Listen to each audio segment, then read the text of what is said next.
The Unit 8 Proportions and Similar Figures project features two different sections, Section A and Section B.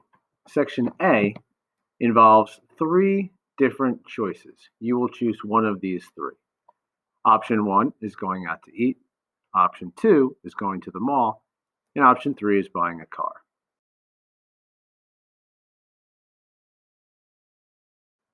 Let's start with going out to eat. On the going out to eat portion, you are going to pretend that you're going to your favorite restaurant, order an appetizer, an entree, and a dessert. Or if you're going to more of a fast food restaurant where we wouldn't normally tip, but you wanted to go there anyway, you can order a couple things off the menu and use that final price. So the first thing you do is figure out where you want to go to that website, or if you have a menu nearby, grab that menu, write down all the things that you ordered, and total them up. You may use a calculator for that. Let's do that right now. Hey, Mr. Colacello, what's your favorite restaurant? I love Maggiano's. Maggiano's. So since Maggiano's is Mr. Colacello's favorite, I went to a search engine, searched it up. It's as simple as clicking on the link, and generally in the link somewhere at the top will be a link for the menu. So here's the menu. We will choose something for Mr. Colacello. We'll choose one entree, one appetizer, and one dessert. Looking at the menu for Mr. Colacello, I chose the mozzarella marinara for $9.50. For the main entree, I chose pasta for him. I chose chicken and spinach manicotti. And for our dessert, I chose a $42.50 combo, just in case he really felt like having a nice indulgent dessert for himself. So I'll total that up. So now, as you can see, I kind of wrote out what I had. I have a little less space than you because this is super small. I wrote what he got. I wrote the price, totaled it up. It was a total of $70.99. Make sure I label. Now what I'm going to do is I'm going to determine the tip for 10%, start over, for 15, start over for 20. So you will have to do this each time. What I'm just going to do is one of them, and you will be able to see what you would have to do for the other two. So how I would do this is I would take my total, remember my formula, which of course is tip over price equals percent over 100. I'll use that information. We know that 100 always goes down there. For the first example, it's 10, the second is 15, and the third is 20. So I'm just going to do the 10 real quick for my percent. My price of the menu is $70.99. I would cross multiply, solve. When I solve after cross multiplying and solving, I get $7.099, which of course doesn't really make sense because we go to the hundredths place. So the 9 rounds that 9 out, so it's $7.10 for a 10% tip. My total would be this plus that. That would be the total. Now I would start over. I would do the same thing for 15, figure out what that is, add it, start over again, do it for 20, figure out what the tip is, add it to that. That's question 1.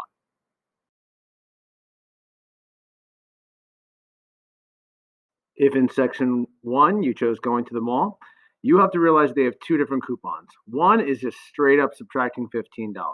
The other is 30% off. Now, what is 30%? It depends on what you buy. You have to choose an item going to the mall. You can go to Amazon if you'd like, but you have to figure out an item that costs $45 or more, determine what the price would be if you took 30% off, and then determine which of those two coupons is a better deal for you. So let's choose something by going to Amazon, kind of seeing what's on the front page. On the Amazon front page, there's a whole lot of stuff. Let's purchase an Echo device. So I found this Echo Dot Kids edition with a funky rainbow and a nice blue globe for about $89.98. What I'm going to do is determine what would be the price if I had a 15% off coupon, 30% off coupon, or if I had a straight up $15 coupon. So 30% or $15. Now the $15 one is easy. Since I know the price is $89.98, one of the options is just to subtract $15. So it's $74.98. That would be if I use the $15 coupon. Now, if I use the 30% off coupon, so that's the $15. If I use the 30% off, that requires some calculations. Once again, it's percent over 100 is equal to the discount in this case over the price. So we know that 100 always goes down here. We know that the discount in this case, the percent in this case is 30. We're looking for the discount, and we know the price of the original is $89.98. Now, if I solve this by cross multiplying and dividing, I get $26.994. Now, of course, the 4 has to round the 9, which just means it rounds down to $26.99 off. Clearly, you could see it's going to be a better deal already because you're taking off more than you would with just $15. So we would do $89.98, take away $26.99. When we do that subtraction, $59.99. So what would I choose? I would choose the 30% off coupon. That would be a better buy.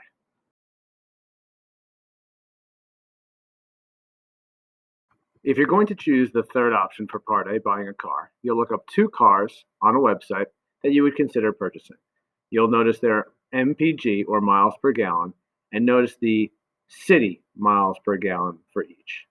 Determine how many gallons for each car you would use if you went on a trip that was 1,000 miles, and what's the difference between them two, and which is better. This is the hardest of the 3, so if you're choosing this one, it takes a lot more to do. I'll quickly go over how you could do this. If you assume that you found 2 cars, one of which had a city miles per gallon of 18, and you would write down what that car is, of course, and a second car that was hypothetically, let's say 22 miles per gallon, and again, you would write down what that is. What miles per gallon means is you can go 18 miles for 1 gallon.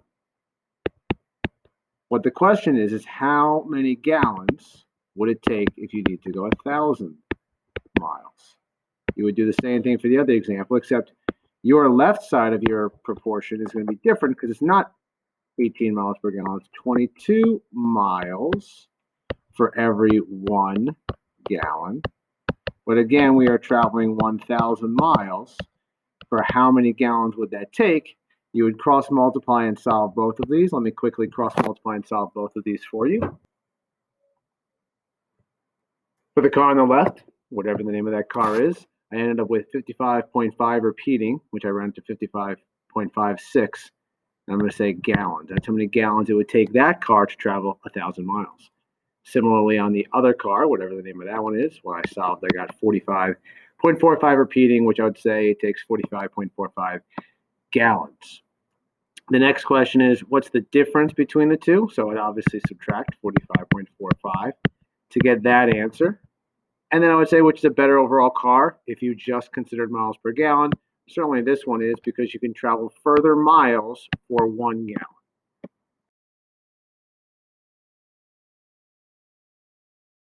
Two, there are again 3 choices: your head on Mount Rushmore, Statue of Liberty, and Paul Bunyan was a big dude.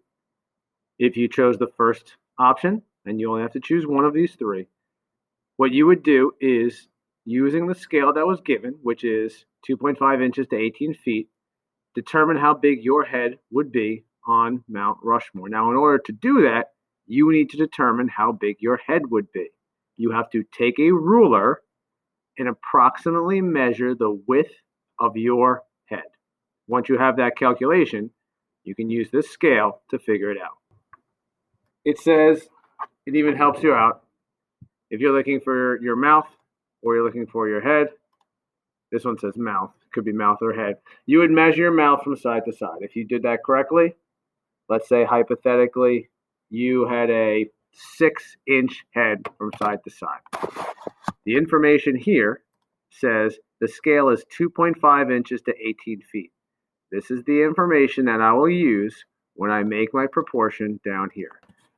2.5 inches for 18 feet.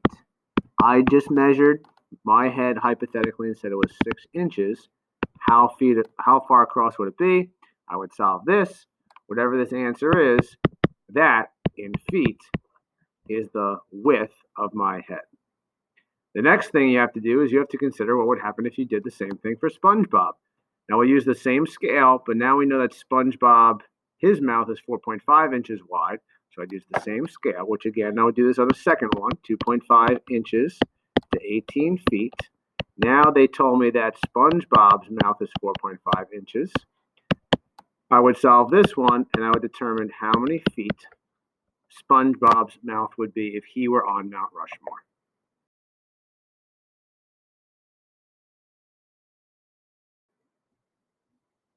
In part 2, your head on Mount Rushmore had 2 proportions that you had to solve. In part 2, the second option, Statue of Liberty, you also will be solving after setting up 2 proportions.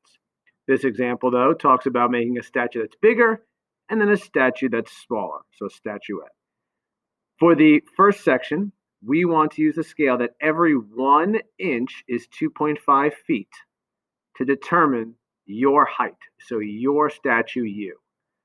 On the next section, we would use that 1 inch is 2.5 feet by setting up a proportion. 1 inch is 2.5 feet. So now we have to determine my height in inches in order to figure out my height in feet of the statue. So if I said that someone was, let's say, 70 inches tall, we'd figure out how tall that would be as a statue. So you would set this up, solve this. When you're done solving, you would get 175. In other words, for this example, the statue would be 175 feet. This information came from measuring my own height, or at least determining how tall I was in feet and inches, and knowing that every 5 feet is 12 inches, so that's 60 plus 10 is 70 inches. That's how I got the number 70. You can also just measure yourself. The next portion is saying you have a different scale that every 15 inches is 1 centimeter. So what we'll do is every 15 inches is 1 centimeter, and this will scale us down. I still know that I'm 70 inches. That hasn't changed. But now I will determine how tall this statuette would be by cross-multiplying and solving. In this example, we get 4.6 repeating, so we'll say 4.67 centimeters, because centimeters on the bottom. That's how small my statuette would be.